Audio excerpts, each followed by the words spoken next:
မြန်မာနိုင်ငံဟာထေရဝါဒဗုဒ္ဓသာသနာတော်ထွန်းကားပြန်ပွားရာဟိုချက်ဖြစ်တာနဲ့အညီဘေဇမသင်္ဃာယနာနဲ့စဒသင်္ဃာနာပွဲကြီးတွေကိုအောင်မြင်စွာကျင်းပနိုင်ခဲ့ပါတယ်ဗျာအထူးသဖြင့်တော့စဒသင်္ဃာနာတင်ပွဲကြီးမှာပိဋကတော်တွေကိုပထမဆုံးအကြိမ်အဖြစ်ခဲစလုံးမူနဲ့စနစ်တကျ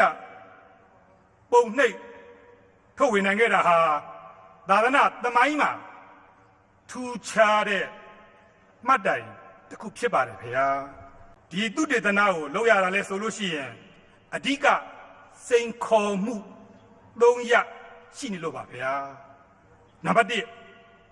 အချိန်ကာလကြာမြင့်လာတာနဲ့အမျှစက်ကူတွေဟာဆွေးမြေ့လာပါတယ်ဗျာနံပါတ်2ခဲစလုံးနဲ့ရိုက်နှိပ်ထားတဲ့စလုံးတွေဟာမှိန်ဖြော့လာပါတယ်ဗျာ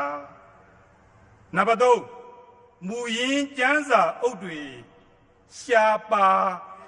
လာပါတယ်ဗျာအဲ့ဒီအကြောင်း၃ချက်ကြောင့်ဒီသုတေသနလုပ်ရခြင်းဖြစ်ပါတယ်ဗျာဒါကြောင့်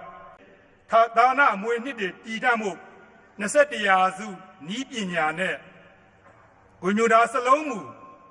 ဂုဏ်ညူတာ Rise Edition တို့အစစ်မြင့်တင်ဖို့လိုအပ်လာတာဖြစ်ပါတယ်ခင်ဗျာဒီသုတေသနရဲ့အဓိကရည်ရွယ်ချက်ကတော့၄ချက်ဖြစ်ပါတယ်ခင်ဗျာနံပါတ်1ခဲစလုံးမူကနေဂုဏ်ညူတာမူကိုပြောင်းလဲခဲ့တဲ့သမိုင်းစဉ်ကိုမှတ်တမ်းတင်ဖို့ရဖြစ်ပါတယ်ခင်ဗျာနံပါတ်2စကင်နန်အိုစီယာယူနီကုတ်ကွန်ဘာရှင်းစတဲ့ဤပညာပေါင်းစပ်မှုတွေကိုလေ့လာဖို့ရ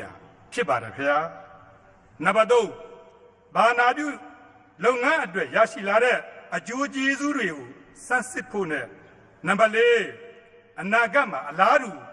ရှီဟောင်းအမွေနှစ်တွေကိုထိန်းသိမ်းနိုင်မဲ့စံနမူနာပြဖို့ပဲဖြစ်ပါတယ်ခင်ဗျာ